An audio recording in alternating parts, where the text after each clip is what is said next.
قدرمانو دوستانو سلامونه د ډیجیټل چین پروګرام ته مو زه غوټۍ هرکلی کوم.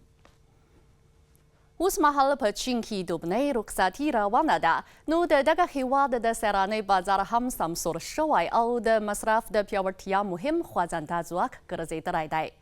د سږ کال په لومړۍ نیمایي کې په دغه بازار کې مصرف د نوښت او تنوع په لوري پرمختګ موندلی دی.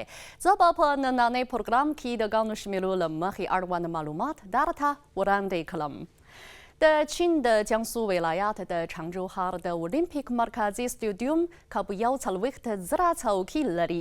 د سږ کال له مۍ را په دې خوا د دغه ولایت د ښارونو د فوتبال لیګ روان دی او په یوې سیارې کې یې د نندارچیانو عمومي شمېر د ریکارډ په کچه 80,000 ته رسیدلی دی. د دغه ولایت د سپورت ټولنې د اټکل له مخې د دغو سیاریو په روانې دورې کې به د اقتصاد عمومي ګټې له 300 میلیونو یونو څخه پورته وي او د دغه ولایت د هر کار په سر منځنۍ ګټه به له 20 میلیونو یونو څخه زیاته شي. د بېلګې په توګه د چونخوا د ډایناسور پارک هم د جیانسو ولایت په چانجو ښار کې موقعیت لري. د سږ کال له جولای راهیسې په دغه پارک کې د سیلانیانو شمېر او ګټې یې د تېر کال د ورته شمېرو په پرتله په سرو کې اتیا لوړوالی ښودلی دی. د دوبنۍ رخصتۍ له پیل راهیسې د دغه پارک هوټلونه ډک وي او ګټې یې د تېر کال د ورته شمېر په پرتله په سرو کې 20 زیاتوالی ښیي.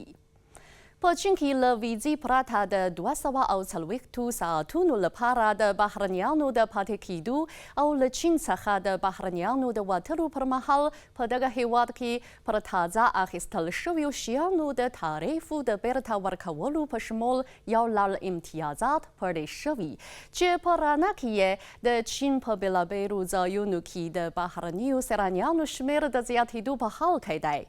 معلومات ښیي چې د سږ کال په لومړۍ نیمایي کې د چین په مختلفو بندرونو کې د بهرنیانو شمېر زیات شوی دی. مثلا په همدې موده کې د بیجینګ له بندرونو څخه د بهرنیانو د تګ راتګ شمېر له 2 میلیونه او 9 لکو څخه زیات و چې دغه شمېر د چین له ټولو بندرونو څخه د بهرنیانو د تګ راتګ په عمومي شمېر کې لږ تر لږه 10 سلنه نیسي او د تېر کال د ورته شمېر په پرتله په سرو کې 14.5 زیاتوالی ښیي.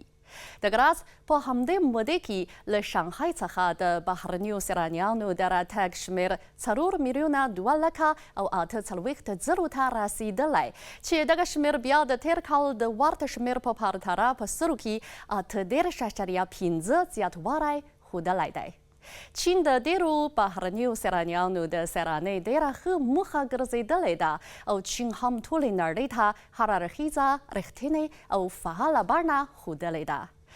درنو دوستانو، د ډیجیټل چین نننی پروګرام په همدې ځای پای ته ورسید. بریالي اوسئ.